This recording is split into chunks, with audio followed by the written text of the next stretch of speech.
Bonjour à tous et à toutes, bienvenue à l'IGE, l'Institut des géosciences de l'environnement.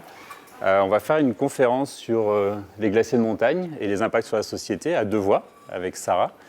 On va alterner chacun une partie de la présentation. Donc moi je suis Nicolas Champollion, je suis chargé de recherche ici et je travaille sur l'évolution des glaciers de montagne à l'échelle globale pour le 21e siècle et au-delà. Et puis du coup je vais laisser le démarrage à Sarah qui va se présenter également. Alors bonjour à tous, je m'appelle Sarah Arioli et je suis chercheuse postdoctorale ici à l'IGE. Je m'occupe de mesures en situ de la neige qui en fait on utilise après pour faire des estimations des ressources en eau dans les milieux de montagne. Et aujourd'hui justement on va parler pas juste de glaciers mais globalement qu'est-ce qui est en train de se passer avec les glaciers au niveau mondial et quels sont les impacts sur la société qu'on va voir à cause de ces changements. Alors, pardon. Juste une petite introduction du coup sur l'année internationale de la préservation des glaciers. Il s'agit d'une initiation qui a été annoncée par les Nations Unies en 2022, donc il y a quelques années. Et le but de cette initiative, en fait, c'est de renforcer la coopération internationale pour tout ce qui concerne la préservation des glaciers en tant que patrimoine, parce que les glaciers sont le patrimoine de l'humanité et donc ils n'appartiennent pas à un État ou à notre génération, ils appartiennent aussi aux générations futures.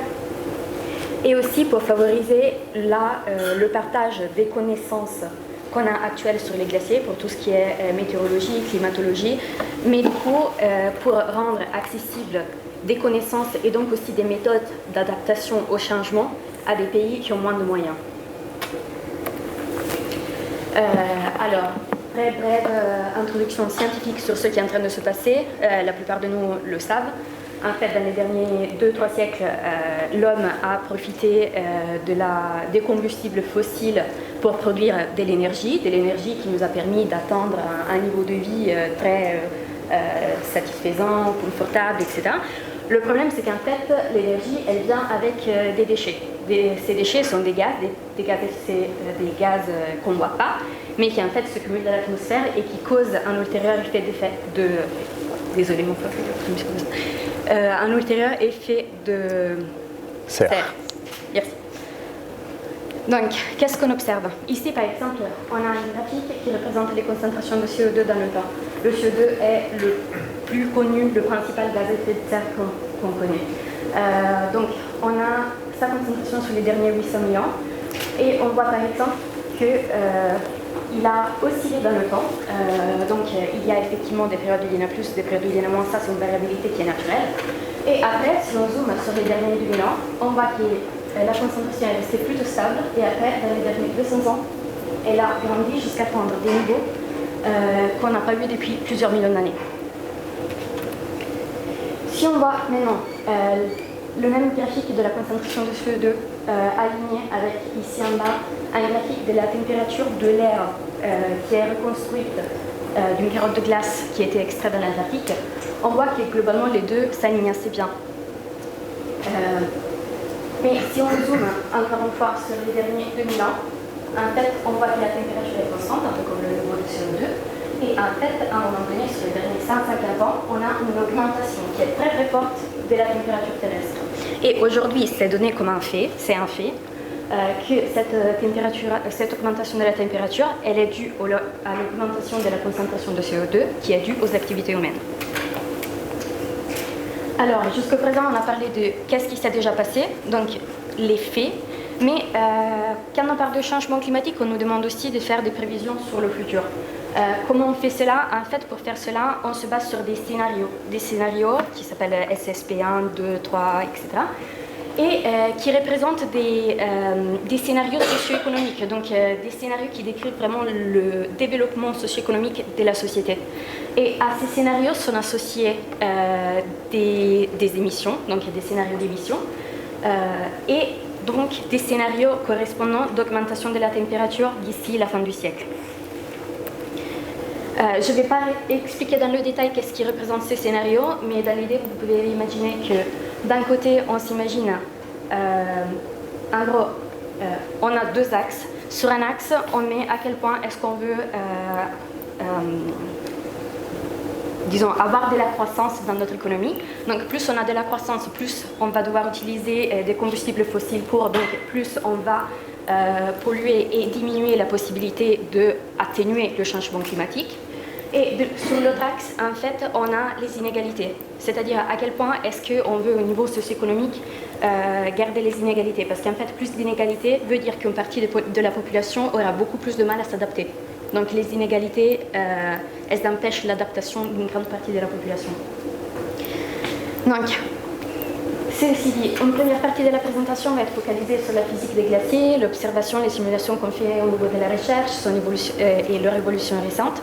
Donc, encore une fois, ça va être des parties très factuelles. Et après, il y aura une deuxième partie qui parlera de l'évolution future, des impacts et des conséquences. Et là, on va avoir beaucoup plus d'incertitudes parce que, comme je dis, ça dépend du scénario. On ne sait pas encore, évidemment, qu'est-ce qui va se passer dans le futur au niveau de la société. Par contre, ce qui est une très bonne nouvelle, c'est que si d'un côté il y a plus d'incertitudes, d'un côté ça veut dire qu'on peut encore faire quelque chose pour reprendre le meilleur scénario possible au niveau de la société. Je te laisse. Merci.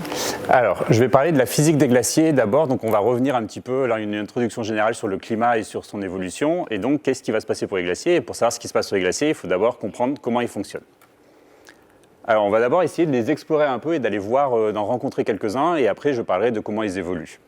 Donc, on va aller à Chamonix, que vous voyez ici sur la carte, un lieu assez emblématique en France.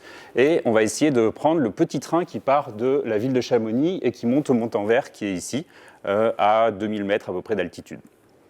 Alors, on voit le petit train ici, à la gare de Chamonix. C'est un train à crémaillère qui est là depuis, je crois, 150 ans environ, 120 ans à peu près.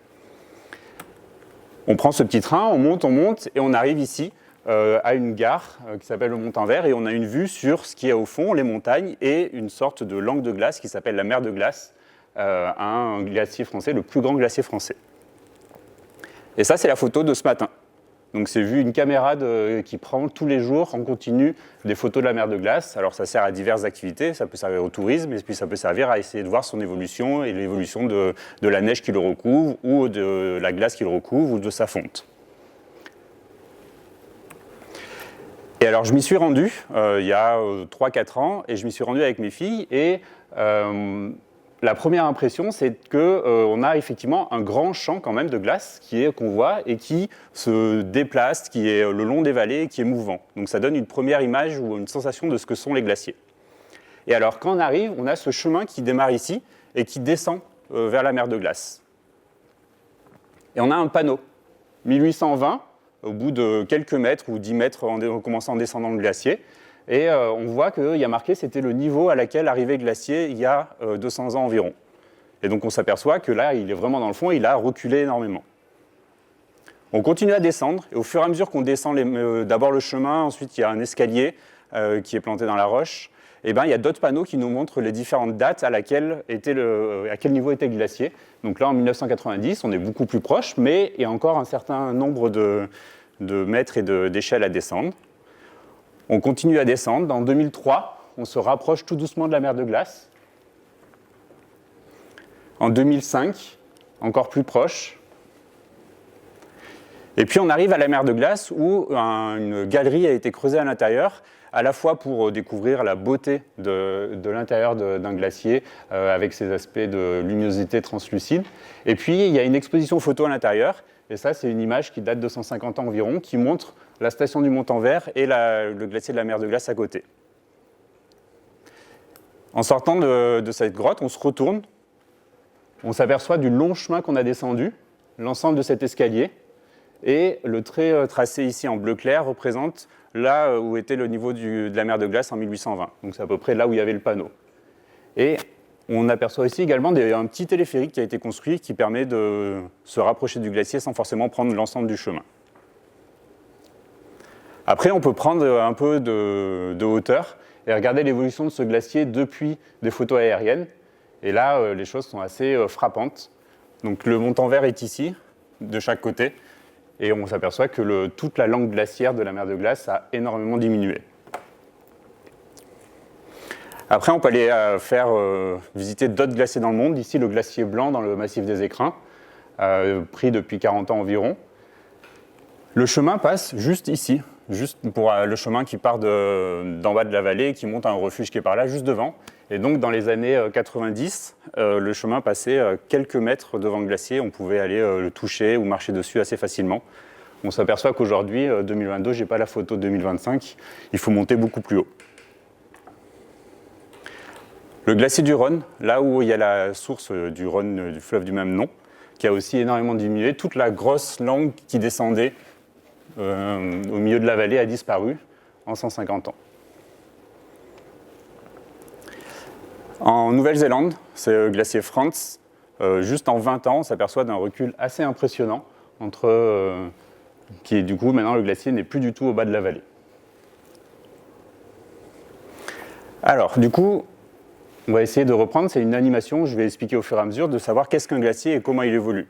Donc d'abord, la première chose est la définition du glacier. C'est une masse de glace qui est pérenne sur plusieurs années. Donc c'est vraiment quelque chose qui s'accumule dans le temps.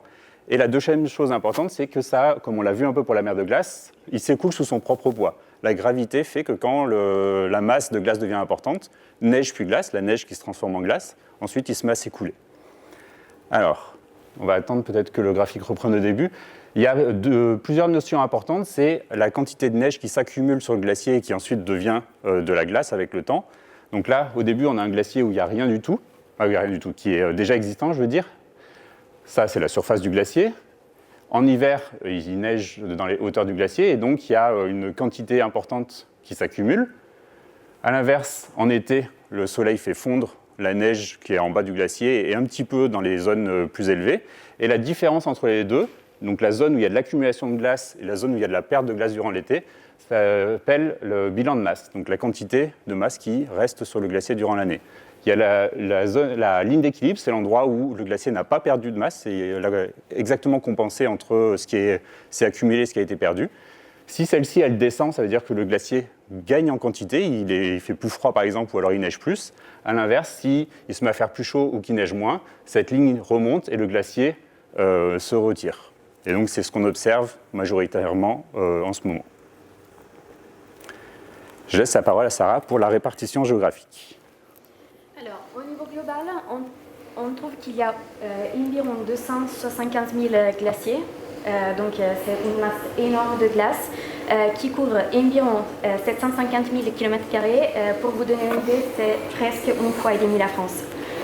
Pour ce qui concerne leur répartition géographique, il faut une condition pour justement former des glaciers, le fait que la neige puisse s'accumuler de façon pérenne et devenir de la glace. Donc il faut du froid et c'est quelque chose qu'on trouve à des hautes latitudes. Donc c'est tout ce qu'on voit par exemple autour de l'Alaska, le Groenland, la Scandinavie et la Sibérie, ou en Antarctique, ou aussi des hautes altitudes.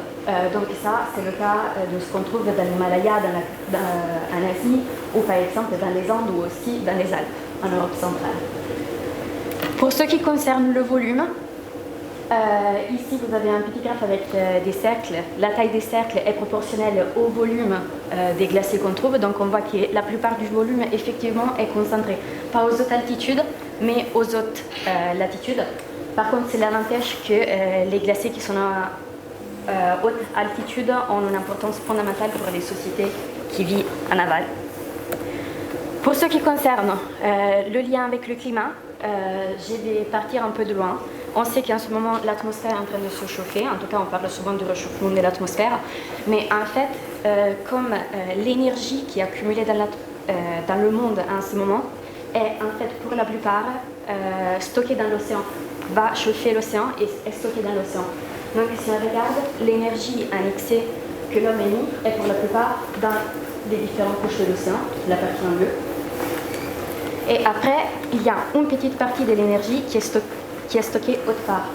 En fait, si on regarde, cette partie grise représente l'énergie qui est stockée dans la glace et elle est beaucoup plus grande de la partie ici en bleu tout en bas qui est stockée dans l'atmosphère. Ceci parce que en fait, dès qu'on émet de l'énergie dans le système, les glaciers fonctionnent vraiment comme des glaçons finalement dans un verre. Et donc en fait, avant que l'atmosphère se réchauffe, c'est eux qui vont fondre. Et je te laisse. Alors, on a essayé de voir comment fonctionnaient les glaciers. On a vu un peu le lien avec le climat et leur répartition dans le monde. Et donc, du coup, pour essayer de les comprendre, on a deux moyens principaux. Observer les glaciers, on va voir comment on le fait rapidement, et puis les simuler sur ordinateur pour essayer de prévoir leur évolution future. Alors, l'observation, il y a deux grandes catégories d'observation. La première, c'est des mesures in situ, on appelle, c'est aller sur le glacier, faire des mesures de chaque année de combien il y a de glace qui étaient fondues ou gagnées. La différence entre une année et l'autre fait qu'on peut calculer le bilan de masse. Alors il faut faire ces mesures à de nombreux endroits sur le glacier pour savoir justement les différences entre la zone d'accumulation, là où il y a la ligne d'équilibre, ou alors la zone d'ablation, là où on perd de la masse. Donc c'est des mesures qu'on peut faire là. On peut faire des tas de mesures différentes. On mesure la vitesse d'écoulement par GPS. Donc en positionnant un pieu sur le glacier, on peut voir son déplacement durant l'année. On mesure son épaisseur par radar. Donc on passe sur le glacier avec un radar qui fait un écho sur le fond du glacier, qui nous permettent de savoir son épaisseur. Donc ça, c'est des tas de mesures in situ sur le terrain qui sont faites par notamment l'observatoire Glacioclim ici au laboratoire, où il y a 5-6 glaciers, un peu plus, 8 dans le monde, qui sont observés continuellement. Je dis 8 glaciers, s'il y a quelques États qui font la même chose, ça fait peut-être une centaine ou 200 glaciers dans le monde qui sont observés. On a vu qu'il y en avait plus de 275 000. Du coup, il faut trouver d'autres méthodes pour essayer d'avoir une estimation de qu'est-ce qui se passe sur les glaciers à d'autres endroits. Et donc c'est ce qui est fait ici avec des mesures satellites. Donc là on reconnaît le massif du Mont Blanc, pour ceux qui connaissent. Et en fait, le satellite qui passe au-dessus peut aussi mesurer la hauteur du glacier. S'il repasse un mois plus tard ou un an plus tard et qu'il remesure cette hauteur, la différence entre les deux fait un changement d'élévation. Donc dans les parties hautes du glacier, on peut voir que peut-être il a gagné un peu de hauteur et de la masse, et dans les parties basses, qu'il a perdu de hauteur et donc perdu de la masse. Et donc c'est ce qui est représenté là, et on voit, ça c'est le glacier mer de glace. Et on s'aperçoit que dans toute sa partie basse, les valeurs en rouge sont là où il y a eu un changement de hauteur qui est important sur les 20 dernières années. Et donc, il a perdu d'abord du volume, qui est donc une perte de masse si on le transforme en masse. Ça, c'est pour les parties observation. Ensuite, à l'aide de ces observations, on va essayer de, sur un ordinateur, simuler ce qui peut se passer pour le futur. On a deux grandes catégories, je dirais, de modélisation qui sont représentées ici. Ça pourrait être celui de gauche qui représente en 3 dimensions des petites mailles, donc des petites briques élémentaires du glacier, qu'on assemble par ordinateur sur l'ensemble du glacier et qui sont connectées entre elles. Pour chaque maille, on essaye de déterminer combien le glacier va gagner ou va perdre de masse durant l'année. On peut faire aussi des échanges d'énergie avec l'atmosphère, avec le bedrock, avec le socle rocheux, pardon. Voilà, on peut calculer des tas d'interactions, pareil entre les deux mailles entre elles de glace, savoir comment la première pousse la deuxième retient la première, comment le glacier frotte sur chaque côté ou frotte entre les différentes mailles de glace.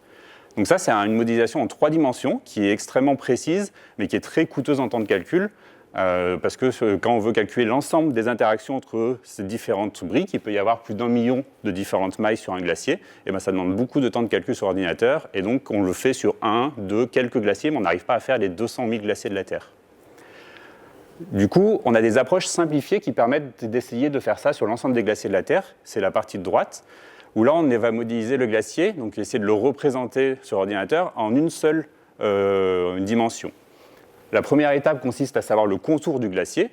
Ensuite, de calculer les lignes d'écoulement, donc c'est les endroits principaux de l'écoulement du glacier. C'est souvent proche du centre du glacier, mais pas toujours exactement. Je passe les détails un peu plus complexes ensuite. On a finalement une représentation de cet écoulement, le principal des glaciers, et de leur épaisseur. Et donc, on a calculé que les interactions le long de tous ces points. Donc, ça fait beaucoup moins de points par rapport à une simulation en 3 dimensions. Et donc ça, on est capable de le faire sur l'ensemble des glaciers de la planète. Alors, on va passer à ce qui s'est passé durant ces dernières années. Ce graphe est un peu compliqué, mais on va y aller doucement. Donc ça représente la planète Terre. L'ensemble des points violets sont un des glaciers du monde, divisés en 19 régions, qui sont les carrés qui sont représentés en blanc. Et du coup, pour chaque région, il y a un cercle associé, une petite barre colorée et leur nom. Si je prends le cas de l'Europe ici, donc les glaciers alpins, le cercle est proportionnel à la perte de masse de ces glaciers. Donc on s'aperçoit qu'en quantité, la perte de masse des glaciers alpins est relativement faible si on compare à la perte de masse des glaciers en Alaska. Je précise parce que peut-être que ça vous intéresse et ça saute aux yeux. Le bleu sont des glaciers qui se terminent dans l'eau, dans l'océan, alors que la partie toute blanche, c'est des glaciers qui se terminent sur Terre. Donc on s'aperçoit qu'en Europe, il n'y a aucun glacier qui se termine dans l'océan, bien sûr. La petite barre qui est en dessous, en rouge, orange ou bleu certaines fois, représente chaque année qu'est-ce qui s'est passé pour cet endroit donné. Et donc plus c'est rouge et plus les glaciers ont perdu de la masse, plus c'est jaune, orange un peu moins, et bleu, ils en ont même gagné.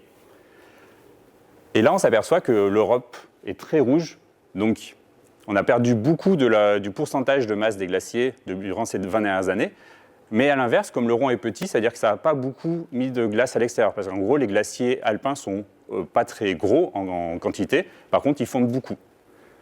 Si on regarde par exemple les glaciers de l'Arctique Canada Nord, à l'inverse, ils ont une grosse quantité, donc même une petite fonte de ces glaciers, on voit que la barre colorée jaune-orange est dans des valeurs moins importantes de fonte, entraîne une quantité totale plus importante. Si on fait le global, qui est ce cercle, ça fait 266 gigatonnes par an de perdus chaque année entre 2000 et 2020. On le traduit souvent en équivalent niveau des mers, parce que 266 gigatonnes, personnellement, ça ne me dit rien. Et du coup, qu'est-ce que ça fait en élévation du niveau des océans si on répartit l'ensemble de cette perte sur l'océan de manière équivalente. Et donc là, ça fait environ 0,75 mm par an que les océans gagnent en hauteur, dû à la perte de masse de ces glaciers. Ça, c'est durant les 20 dernières années. On a le même graphique, je ne vais pas l'expliquer en détail celui-ci, mais qui est fait en pourcentage, pour essayer justement de se rendre compte, plutôt que d'avoir une masse totale, mais de quel est le pourcentage de ce qu'on a de notre région est perdu. Au global, sur les 20 dernières années, c'est 5% à peu près de la masse globale qui a été perdue. C'est une étude, j'ai mis Glambit 2024, en fait c'est 2025, elle est sortie il y a quelques semaines.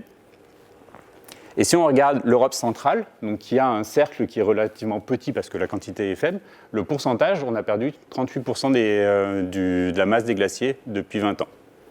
Alors que si on regarde la région que je citais tout à l'heure, l'Arctique Canada Nord, le pourcentage total est très faible. J'ai remis cette carte de volume pour montrer à nouveau l'importance de la fonte des différentes régions. Et donc, comme le disait Sarah, les régions de l'Arctique ont des volumes de glace très importants, alors que les régions, on va dire des latitudes moyennes, ont des volumes de glace moins importants, si ce n'est peut-être la région asiatique, avec les hautes montagnes asiatiques, qui ont quand même un cercle important. Et alors, si on fait un petit zoom dans les Alpes avec des mesures, donc ça, c'est les glaciers que l'Observatoire Glacioclim observe ici à Grenoble depuis 100 ans environ. Chaque courbe représente un seul glacier et à gauche, c'est la quantité cumulée de masse perdue.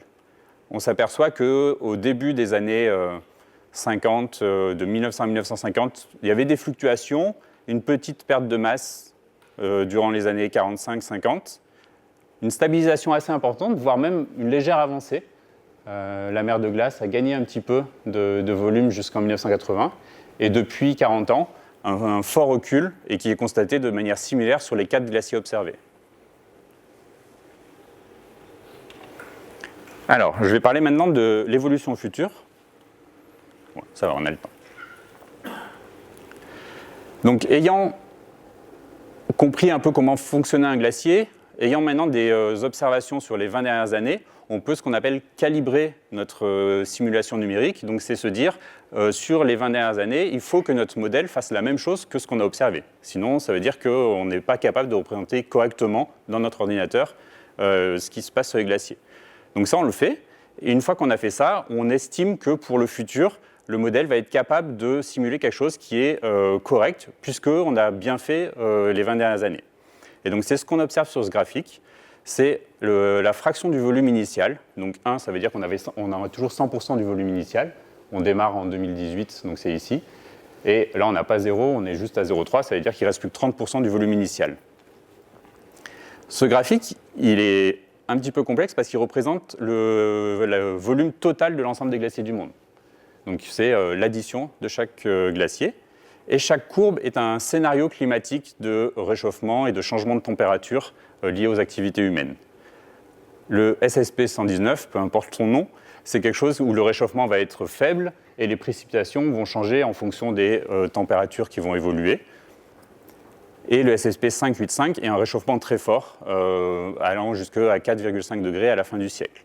Donc forcément, l'influence sur le volume total des glaciers va être différente en fonction du scénario, puisqu'il y en a un qui va être beaucoup plus chaud.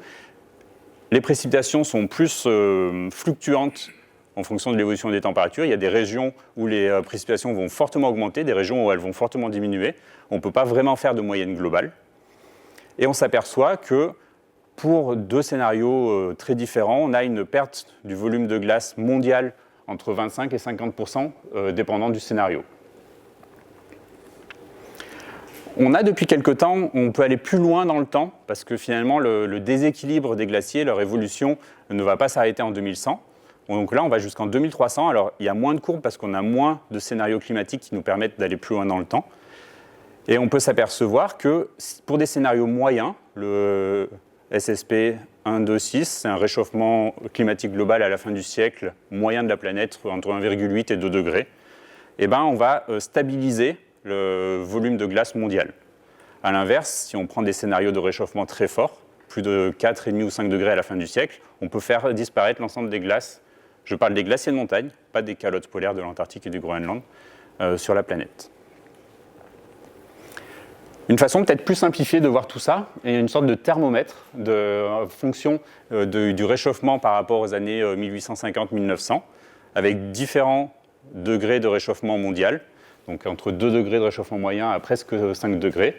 Et du coup, la perte de masse relative des glaciers entre la période d'aujourd'hui et ce qu'il va y avoir en 2100. Et donc, ces camemberts représentent, pareil, entre 25 et 50% de la fonte du volume global des glaciers en 2100. Enfin, on a représenté cette carte qui permet d'avoir une idée des variations régionales. Parce que du coup, j'ai parlé juste avant de la perte de volume global, mais il y a des disparités fortes. Comme dans le passé, durant les 20 dernières années, on a eu des disparités fortes entre les différentes régions. C'est la même chose pour le futur. La taille du cercle représente le volume de glace et la couleur représente le pourcentage de perte. Donc encore, on voit que dans les hautes latitudes, il y a un volume de glace qui est beaucoup plus important. Mais à l'inverse, le cercle jaune, qui est donc le nord du Canada et les glaciers périphériques du Groenland, on attend que les pertes de glace seront moins importantes que l'Europe, pardon, où on voit que le cercle est tout petit, mais par contre, le pourcentage de perte est situé entre 75 et 100% environ. Justement, on a essayé de faire un zoom sur les Alpes et la région France. Donc ça, c'est l'évolution du volume de glace pour à la fois les Alpes et pour la région France. Les pointillés sont pour l'ensemble des Alpes et les traits pleins sont pour les glaciers français. Pour différents niveaux de température atteints à la fin du siècle, donc entre 1,5 et 4 degrés. Et donc le volume de glace en fonction du temps. On s'aperçoit que dans tous les cas, on va perdre du volume de glace en Europe et en France, parce que finalement, les glaciers actuellement sont déjà en déséquilibre par rapport à la température actuelle et aux précipitations actuelles, et qu'on peut atteindre moins de 10% de volume glaciaire en France à la fin du siècle.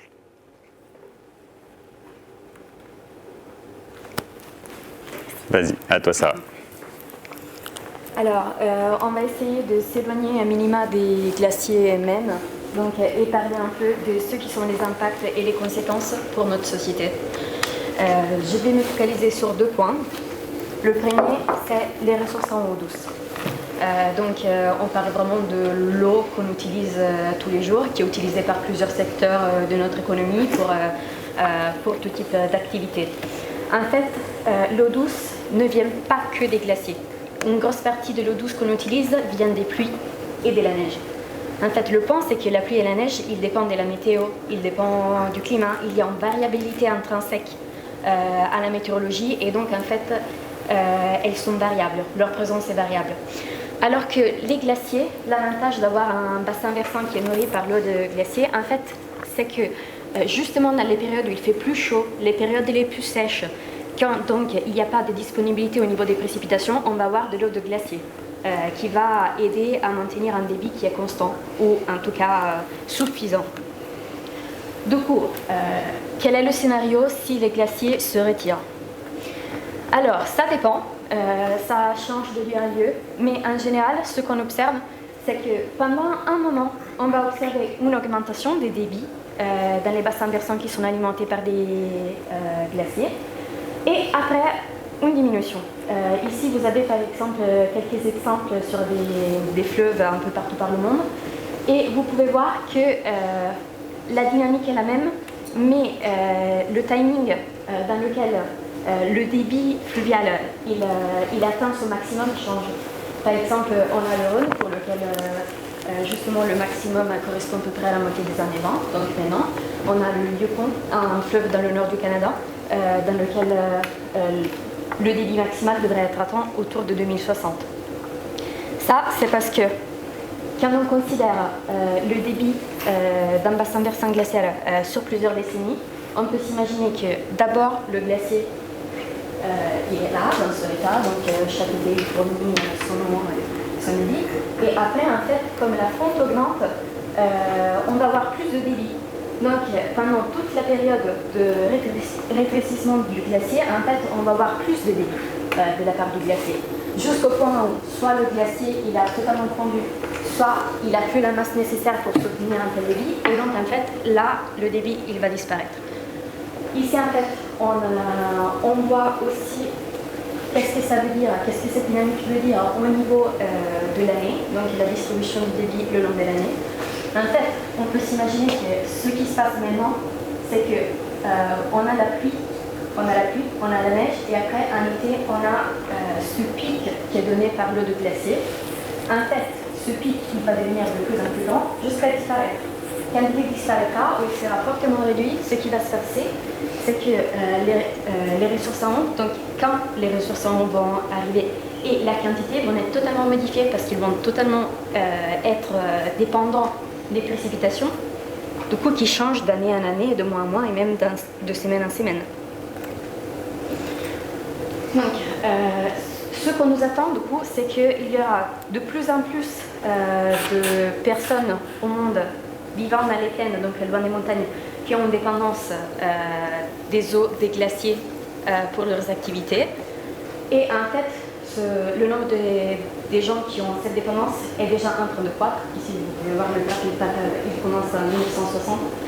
Et en fait, au début, on avait une petite partie d'environ 10 milliards de personnes qui dépendaient de façon critique des glaciers et qui n'arrivaient pas à satisfaire ses besoins. Alors cette partie, elle a déjà beaucoup grandi jusqu'à 2020 et en fait d'ici 15 ans, donc à l'horizon 2040, elle risque d'atteindre les 2 milliards de personnes. Donc 2 milliards de personnes qui n'arrivent pas à soutenir leurs besoins en eau à cause de la diminution des glaciers. Où est-ce que ces gens se trouvent? Globalement, on parle de bassins qui se trouvent plutôt en Asie, en Inde et en Chine, donc c'est aussi les zones les plus peuplées de la planète, mais aussi dans les Andes. C'est vraiment ceux qui vont ressentir le plus la diminution des ressources. Comme j'ai dit, les ressources en eau, ils servent à plusieurs choses dans notre société. On a l'usage d'eau domestique pour lequel il y a vraiment peu d'études pour l'impact de la fonte des glaciers en général au niveau du monde. Et il y a juste quelques cas extrêmes qui est présenté. Par exemple, La Paz en Bolivie, c'est une ville à très haute altitude, elle est à plus de 3000 mètres. Et dans la saison sèche, son apport en eau, il dépend à 85% des glaciers. Et on prévoit que le débit sera diminué de au moins 25% dans les meilleurs scénarios d'ici la fin du siècle. Donc vous pouvez comprendre que c'est fortement problématique. Pour ce qui concerne l'agriculture, en ce moment, on a certains effets positifs dans les montagnes parce qu'il fait plus chaud, ils ont plus d'eau, donc forcément ils peuvent cultiver un peu plus. Le problème, c'est que c'est quelque chose qui va marcher beaucoup sur le court terme, moins sur le long terme, parce que forcément, à un moment donné, ce débit il va cesser d'exister. Et aussi en montagne comme dans les plaines. Pour ce qui concerne le tourisme est quelque chose qui est très focalisé sur des régions de haute altitude, parce qu'en fait, tout le tourisme hivernal se concentre en Europe et en petite partie au Japon et aux États-Unis. En fait, d'ici la fin du siècle, il y aura vraiment plus possibilité de faire confiance à la neige naturelle pour le tourisme hivernal. Donc en fait, le besoin des stations de ski, etc., va croître, le besoin en eau, et il y a peu de chances que les montagnes et les systèmes glaciaires soient capables de fournir l'eau nécessaire. Finalement, la production d'électricité par les barrages, là aussi, avec le débit qui augmente, on observe des effets positifs au court terme et négatifs au long terme. Mais en fait, lié à ce changement de la disponibilité des ressources en eau, il y a aussi une partie qui concerne des conflits. Des conflits pour l'eau entre plusieurs secteurs de l'activité économique et aussi entre plusieurs pays. Par exemple, ici je reporte juste quelques cas, à la fois entre l'Éthiopie et l'Égypte, mais aussi entre la Chine et les pays en aval du Mékong, où en fait l'eau elle est bloquée dans les périodes les plus pauvres en précipitation par les barrages. Et en fait, cela crée des tensions au niveau international, ou par exemple des oppositions entre secteurs, comme c'était le cas dans l'été 2022, quand STL Microelectronics a annoncé l'agrandissement de son siège de sa production à Grenoble, alors qu'on vivait un des étés les plus sèches qu'on n'a jamais vu dans le coin. Une autre conséquence dont je vais discuter, donc le deuxième point, c'est la hausse des niveaux de mer. La hausse des niveaux des mers, c'est justement quelque chose dont on a parlé beaucoup et qu'on observe pour l'instant en moyenne sur les derniers 20 ans à 3 mm par an. Ça peut sembler rien, en réalité, ça fait beaucoup. Par contre, il n'y a pas que les glaciers qui contribuent à ça. En fait, à peu près la moitié de la hausse du niveau de la mer, elle est due à l'expansion thermique de l'océan, c'est-à-dire tout simplement c'est un matériel, l'eau. Donc plus ça chauffe, plus ça prend de place. Et la moitié est due à ça. Après, il y a juste un quart environ qui est dû à la perte de masse des glaciers hors des calottes polaires, donc hors du Groenland et de l'Antarctique. Et à peu près, il y a un 25 et 10% qui sont dus du coup à la perte de masse de Groenland et Antarctique. Par contre, il faut dire, avec les activités humaines, en fait, il y a aussi une contribution négative. Parce qu'en fait, avec les barrages, l'homme a tendance à retenir l'eau dans les fleuves et à empêcher son arrivée dans l'océan et à l'utiliser du coup pour l'agriculture, pour ses activités. Et en fait, ce facteur contribue contre, disons, la hausse des niveaux des mers, même si de façon marginale. Alors, on a parlé beaucoup de glaciers de montagne, mais une chose dont on a parlé un peu moins, c'est le fait que du coup, il y a sur Terre, on a plusieurs calottes, dont les deux plus grandes sont les calottes polaires, la calotte du Groenland et la calotte antarctique.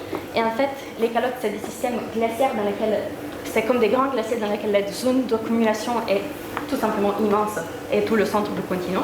Et il y a plusieurs glaciers qui s'écoulent sur le côté et qui donc représentent la partie où la masse est perdue.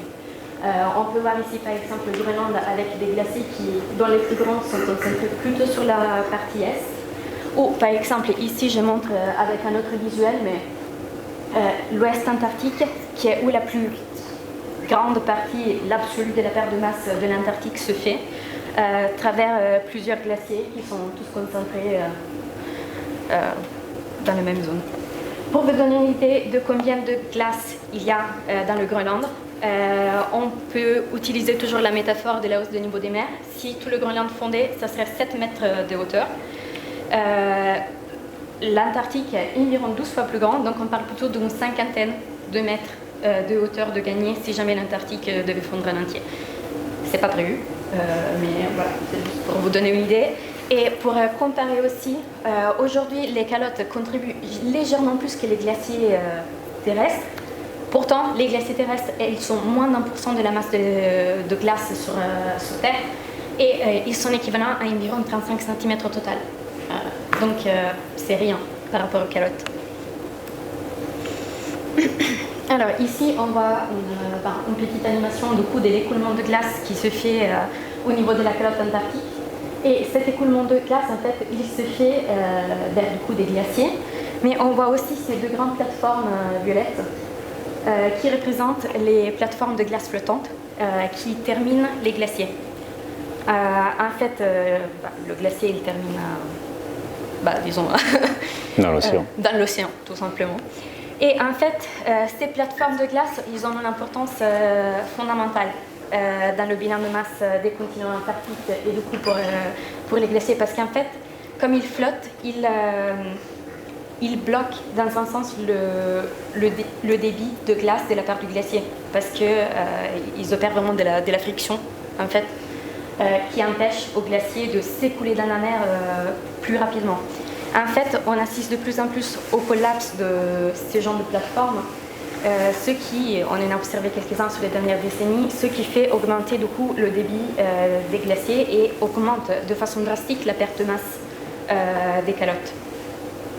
Maintenant, ce phénomène est très complexe et donc en fait il n'est pas inclus dans la plupart des modèles climatiques. Ce qui fait qu'en fait l'Antarctique aujourd'hui est la plus grande fonte d'incertitude qu'on a sur l'estimation de la hauteur de la hausse qu'on aura au niveau de la mer. Donc ici par exemple il y a deux scénarios. C'est des scénarios plutôt positifs parce que le premier est de maintenir sous 1,5 degré, donc ça voudrait vraiment dire qu'on arrête d'y mettre aujourd'hui. Le deuxième, c'est suivre l'accord de Paris qui reste quand même assez optimiste.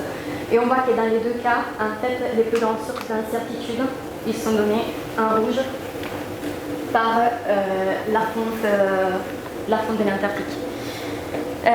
Dans tous les cas, vous voyez aussi que dans les deux scénarios, on a aussi une incertitude. Et cette incertitude, elle est assez large.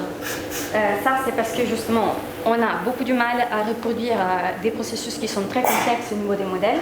Donc, on a du mal à savoir exactement à quel point la mer va se lever. Le problème avec ça, c'est que du coup, l'adaptation devient compliquée parce que du coup, il faut s'adapter à beaucoup de scénarios. Et aussi, c'est beaucoup plus compliqué d'atténuer des inondations parce qu'en fait, on ne sait pas vraiment à quoi s'attendre. Enfin, on le sait, mais il y a beaucoup d'incertitudes. Aussi, la distribution de la hausse des niveaux des mers n'est pas la même partout. La Terre n'est pas exactement ronde, n'est pas exactement sphérique, mais c'est plutôt un géovide. Elle a cette forme-là. Donc, en fait, il y a des zones qui vont subir cette arrivée de masse d'eau plutôt que d'autres. Vous voyez, par exemple, ici, il y a un scénario à 2150 avec une hausse moyenne de 0,92 mètres. Et en fait, il y a des zones où effectivement on est à 0,92, comme à Rio ou à Marseille. Mais en fait, il y a des zones comme à New York où on augmente, où il y a une hausse plus importante. Ou par exemple, vous pouvez voir, il y a des zones comme à Stockholm où la hausse est très légère, et des zones comme au Groenland ou en Antarctique où en fait il y a un abaissement du niveau de la mer. Et ça, c'est parce qu'en fait, la croûte terrestre est comme des plateformes, disons, qui flottent sur le manteau. Donc dès que de certaines zones, on enlève de la glace, on enlève du poids, et du coup ces plateformes vont se lever. Et c'est ce qui va se passer, c'est d'ailleurs ce qui est encore en train de se passer en Scandinavie depuis la dernière glaciation. C'est pour ça que la Scandinavie se lève. Alors, donc j'ai parlé du fait qu'en moyenne, on a une augmentation du niveau de la mer qu'on peut considérer dans l'ordre des 3 mm par an. Par contre, c'est pas pareil pour les habitants des côtes. Les habitants des côtes, ils ressentent cette hausse de façon beaucoup plus marquée. Parce que autour des côtes, on est souvent dans des zones humides, donc on est souvent dans des zones où pour bonifier, on a tendance à extraire les eaux souterraines, ou pour, tout simplement pour les activités économiques. Cela cause une subsidence, c'est-à-dire un affaissement du sol, qui fait qu'en fait, en moyenne, cette augmentation des niveaux des mers, elle est beaucoup plus marquée. Ici, j'ai mis l'exemple probablement le plus marquant de ce genre de phénomène, c'est Jakarta, la capitale de l'Indonésie. Je ne sais pas si vous savez, mais en fait, elle s'affaisse d'environ 15 cm par an à cause de la subsidence du sol. Et du coup, il y a déjà une partie de la ville, la partie nord sur la mer, qui est submergée. Et le gouvernement a décidé de construire une autre capitale. On part quand même d'une ville de 30 millions de personnes. Tout simplement parce qu'on s'attend que d'ici 2040, toute la ville de Jakarta sera submergée. Donc, on part souvent de l'horizon 2100, mais comme Nicolas a déjà dit, en fait, la perte de la masse de glace va continuer indépendamment de ce qu'on fait. Disons, on va suivre différents scénarios, elle va se stabiliser, elle va augmenter, mais en tout cas, elle va continuer au-delà de 2100. Et donc ici, vous avez un exemple pour deux scénarios. un scénario plutôt positif, disons, ici en bleu, et un scénario plutôt à forte émission. Et vous pouvez voir qu'en fait, dans les deux cas, on a des augmentations des niveaux des mers qui sont extrêmement différentes. Par contre, si on reste par exemple sur un scénario de ce type, on pourrait avoir une augmentation par exemple dans l'ordre du mètre d'ici 2300, ou avoir une augmentation au niveau de 3-4 mètres. Ça pourrait faire la différence pour énormément de la population mondiale, considérant qu'environ 2 millions de personnes vivent sous les 2 mètres sur le niveau de la mer. Alors, ceci dit, voilà. On ne peut pas l'arrêter, mais par contre, on peut repousser le plus tard possible l'augmentation de la niveau des mers. Si vous voyez des étapes, entre guillemets, les 50 cm, le mètre, le 2 mètres, et en fait, plus on va suivre un scénario faible en émission, plus on va retarder et éventuellement éviter d'atteindre ces niveaux. Je te laisse. Alors, on va essayer de voir, à la fois de discuter de pas mal de choses qu'on a vues, on va se recentrer un peu sur les glaciers et puis d'avoir quelques mots de conclusion, notamment sur ce qu'on peut faire pour essayer de limiter les effets de ce qu'on a vu précédemment. Ce graphique un peu compliqué représente, selon des bandes de couleurs depuis 1750 jusqu'en 2100, donc jusqu'à aujourd'hui, ici, c'est des choses qui ont été observées. Après, c'est des choses qui sont simulées. L'évolution des températures, donc du bleu foncé avec des températures faibles jusqu'à du rouge foncé, des températures très élevées, pouvant aller jusqu'à 4-5 degrés en moyenne sur la planète. Et donc, l'observation passée des températures, il n'y a qu'une seule barre, parce que c'est quelque chose qu'on sait, qu'on a observé durant le passé, alors qu'à l'inverse, à partir d'aujourd'hui, il y a plusieurs colorations, parce que ça dépend de quel scénario d'émissions de gaz à effet de serre l'ensemble de l'humanité va faire, d'évolutions plutôt raisonnables à des évolutions de gaz à effet de serre très marquées, impliquant un changement climatique très fort. Ce qui est marqué en bas, c'est que cet avenir, c'est entre nos mains. Entre les mains de l'ensemble de l'humanité. Ce n'est pas quelque chose qui est fixé dans le marbre. Et je serais heureux si jamais on a réussi à choisir et à faire un scénario où les augmentations de température sont faibles et qu'on est beaucoup plus vers le bas. Donc c'est vraiment quelque chose qu'on a la possibilité de pouvoir influencer sur des niveaux d'augmentation des températures et non pas être résigné à avoir forcément quelque chose de fort. Si on va sur des scénarios faibles, donc ça fait entre 1,5 jusqu'à 2 degrés selon l'accord de Paris, on ne voudrait pas dépasser 2 degrés à la fin du siècle. Le réchauffement est plus marqué dans les Alpes. C'est pas toujours, c'est avec des incertitudes un petit peu importantes, mais disons que voilà, c'est 25% plus marqué dans les Alpes. Donc ça pourrait faire 1,8 degré par rapport à 1,5 ou 2,5 degrés si jamais on se limite à 2 degrés. Et donc on va voir ce que ça donne en termes de glaciers et d'épaisseur de glace sur le massif du Mont Blanc à nouveau. Donc le trait noir représente là le contour des glaciers à l'heure actuelle, quelques années auparavant, mais à peu près à l'heure actuelle. Et les couleurs représentent l'épaisseur. Plus c'est rouge et plus l'épaisseur du glacier est importante, plus c'est bleu et plus elle est faible. Ici, il y a le sommet du Mont Blanc et puis les glaciers émissaires qui sont autour. Il y a presque une centaine d'entités glaciaires dans le massif du Mont Blanc. Je précise que cette étude, elle est encore illustrative parce qu'on a des incertitudes importantes qui viennent de deux côtés. La première, c'est ces épaisseurs initiales.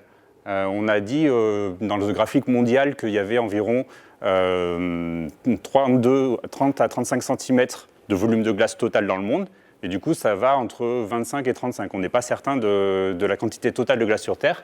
Et du coup, ça se répercute ici également, où on a des incertitudes, du coup, pouvant aller entre 200, 250 mètres ou 300 mètres de glace, ce qui influence forcément l'évolution future des glaciers.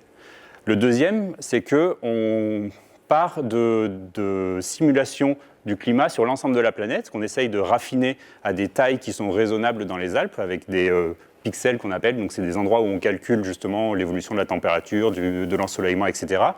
Mais sauf que les pixels ont des tailles qui sont importantes, qui peuvent avoir 100 km de côté, et donc incluant une grande partie des Alpes, et du coup c'est une moyenne sur l'ensemble de cette partie-là. Donc on est forcément avec des évolutions qui sont encore incertaines quand on se rapproche à des résolutions beaucoup plus fines. Cependant, on arrive quand même à faire des évolutions et qui montre une tendance forte et qui est, même si on peut se décaler de 10-20 ans sur la disparition de certains glaciers ou sur leur évolution, la tendance est assez claire. Donc pour un réchauffement modéré, on voit l'évolution des glaciers jusqu'en 2100, et on s'aperçoit entre les deux qu'à partir de 2080, les glaciers se stabilisent dans le massif du Mont Blanc, parce que justement l'évolution des températures à la fin du siècle pour les scénarios qui sont à faible émission de gaz à effet de serre, eh ben, les températures se stabilisent également, les précipitations augmentent légèrement. Du coup, il y a entre 2080 et 2100, il y a beaucoup moins d'évolution nette de ces glaciers. A l'inverse, si on va dans des scénarios beaucoup plus forts, donc un réchauffement allant presque à 4 degrés en global et donc entre 5 et 6 degrés dans les Alpes, on repart du début, en 2040. Au début, l'évolution entre les deux scénarios n'est pas tellement différente parce qu'il y a une inertie assez importante des glaciers, le temps que l'accumulation en hauteur des glaciers soit beaucoup plus faible et du coup influence l'ensemble de l'écoulement du glacier et que la fonte en bas des glaciers devienne plus importante. Par contre, à partir des années 50, on s'aperçoit que là, la fonte est beaucoup plus forte. Et ensuite, en 2080 et en 2100, il y a un retrait vraiment très important des glaciers. C'est là où je disais que c'est illustratif, parce que savoir si ça c'est en 2100, 2090 ou 2110, c'est encore incertain, dû à la résolution des modèles de climat, dû aux incertitudes sur les épaisseurs initiales.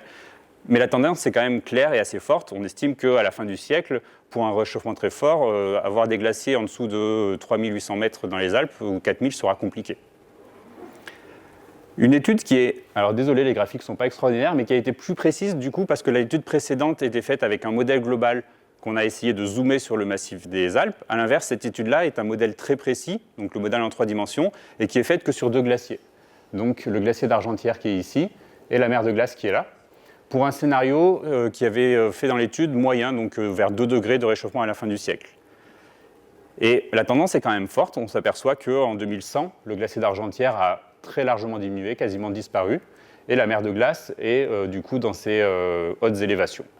Du coup, finalement, l'approche globale qu'on a zoomée sur une région alpine, le massif du Mont Blanc, ou l'approche locale avec un modèle complexe, convergent, même si bien sûr, on pourra discuter de savoir si c'est 2090 ou 2100, mais les choses sont assez parlantes. Alors, on a essayé de faire aussi un peu d'introspection dans la recherche parce que finalement, on est comme tout le monde et on émet aussi des gaz à effet de serre de par nos activités. Donc c'est ce que je vais présenter un petit peu là. D'abord, on commence par qu'est-ce qu'une personne en France émet. Donc c'est environ 10 tonnes par an d'émissions de gaz à effet de serre réparties en différentes catégories. Le déplacement est important, 25% environ. Ensuite, il y a la nourriture, dont la viande est une part importante. Il y a le logement et notre production d'électricité et de gaz pour pouvoir se chauffer. Il y a la maison, mais la maison, c'est tout ce qui est l'achat de matériel, la construction de la maison, les écrans, les ordinateurs, etc. Donc c'est vraiment tout le quotidien, on va dire. Et ensuite, il y a ce que l'État, entre guillemets, émet et qui est réparti entre chaque Français. Quand on construit un hôpital, forcément, il faut du béton, forcément, ça émet des gaz à effet de serre, mais du coup, c'est attribué à l'ensemble des personnes parce que c'est quelque chose qu'on a un bien commun. Et ça, c'est pareil pour les infrastructures routières, pour l'enseignement, pour des tas de choses, et notamment pour la recherche. La recherche est dans la dépense publique d'émissions de gaz à effet de serre. Lorsqu'on se rend en conférence, lorsqu'on achète des instruments scientifiques, c'est très utile pour faire les recherches, et il faut se poser la question du bénéfice vis-à-vis des émissions qui peuvent être émises. Alors, on a un graphique qui est un petit peu compliqué, on ne va pas aller dans les détails, c'est juste, on a étudié les laboratoires de recherche et quels étaient les différents postes d'émissions de gaz à effet de serre dans les laboratoires de recherche. Ne regardez pas l'échelle log verticale, ce n'est pas très important, mais on a des catégories qui sont les déplacements domicile-travail. On inclut le déplacement domicile-travail dans les activités professionnelles, le refroidissement, l'activité numérique, donc tout ce qui est calcul numérique et achat informatique, l'électricité et le chauffage. On a différencié la quantité d'électricité pour faire marcher les instruments, pour l'éclairage et le chauffage de mode au bâtiment. Les achats, qui finalement, vous voyez, est la partie supérieure. Donc c'est tout ce qui est à la fois achat de petits matériels quand on est pour des imprimantes, etc., qui sont disponibles tous les jours, et l'achat de gros matériels de mesure de différentes choses. Les déplacements, quand c'est des déplacements pour aller à l'étranger par exemple, c'est souvent en avion, mais tous les déplacements sont inclus, et l'achat de véhicules. Et donc on s'aperçoit que le plus gros poste, c'est les achats de matériel scientifique et de petits matériels en général, suivis par les déplacements en conférence. Juste pour remarquer qu'il y a une très forte disparité, c'est-à-dire qu'il y a des laboratoires qui vont être très marqués par des achats d'instruments, et à l'inverse, d'autres très marqués par les déplacements, et c'est pas forcément... on n'a pas les deux dans le même laboratoire. Des laboratoires en sciences humaines font beaucoup plus de déplacements, et les laboratoires en physique du climat, par exemple, ont beaucoup plus d'instrumentation. Alors, juste quelques ordres de grandeur. On va arriver à la fin de la conférence, je vais essayer de me dépêcher. Quand on va en Antarctique, donc ça c'est la calotte polaire au sud de la planète, et ben, un jour de mission, c'est environ 1 tonne de CO2 équivalent émise. C'est parce que toute l'infrastructure pour aller en Antarctique est extrêmement importante. La base Concordat qui est ici a besoin d'énormément d'énergie pour pouvoir fonctionner. Il fait entre moins 50 en moyenne durant toute l'année, et donc il faut beaucoup d'énergie pour l'amener. Pareil, le transport de ce fuel depuis la côte jusqu'à l'intérieur est fait en tracteur, donc ça émet énormément.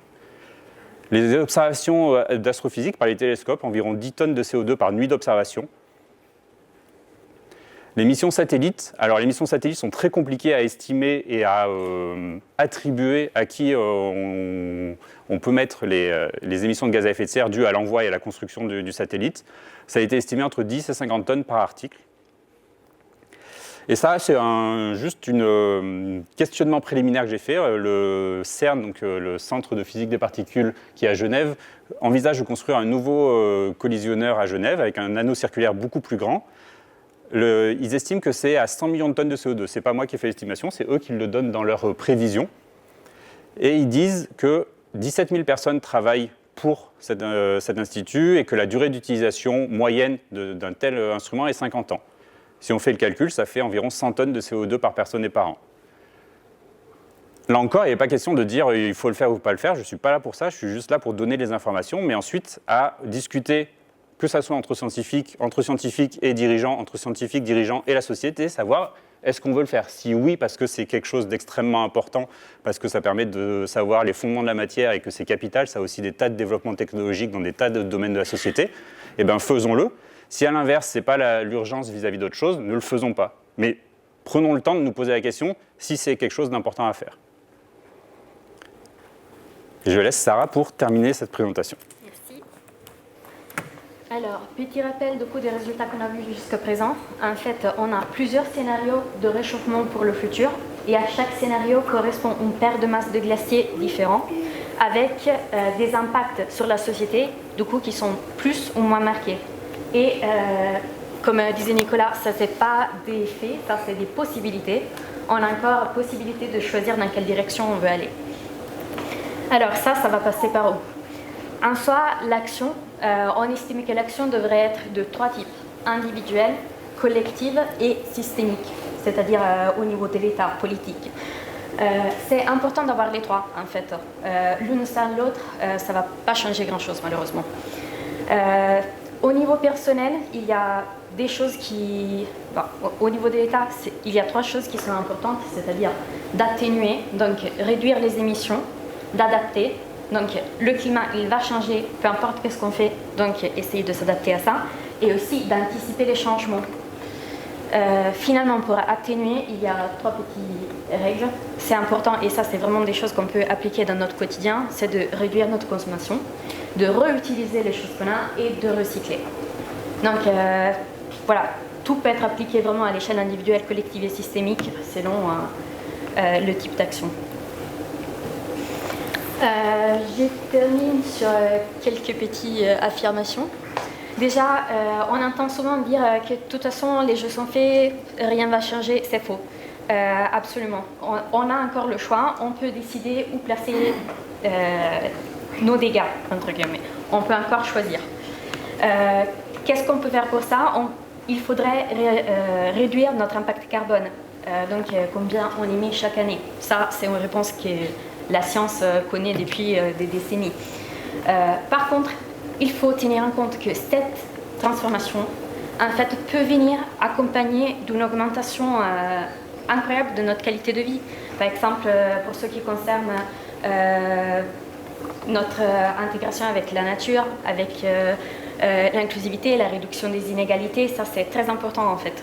Et aussi le fait que parfois on a tendance à sentir cette transition comme quelque chose de culpabilisant, parce que tout simplement on voit des gens qui font plus des gestes au niveau individuel que d'autres, et en fait ça ne devrait pas être le cas. Comme j'ai dit, il n'y a pas d'action individuelle que individuelle, parce que là où un individu n'a pas les possibilités de faire des transitions de son côté, il ne faut pas le faire culpabiliser. En fait, c'est là que la collectivité et le système doivent rentrer en jeu.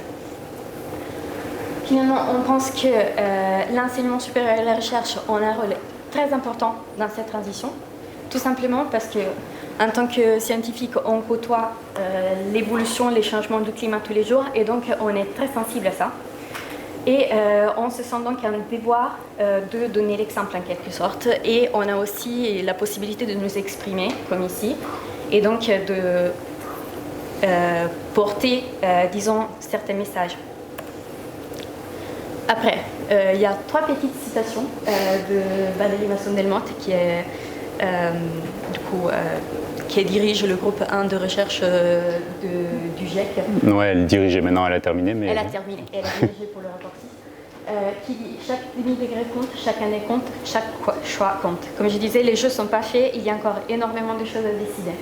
Après, une petite citation de Nico, ici, qui dit « Le plus tard on agit, le plus faible vont être les mesures d'atténuation et plus difficile l'adaptation. » Donc effectivement, à un moment donné, on va se dire « Oh punaise, on est allé trop loin, il faut agir. » En fait, le plus tôt, le mieux.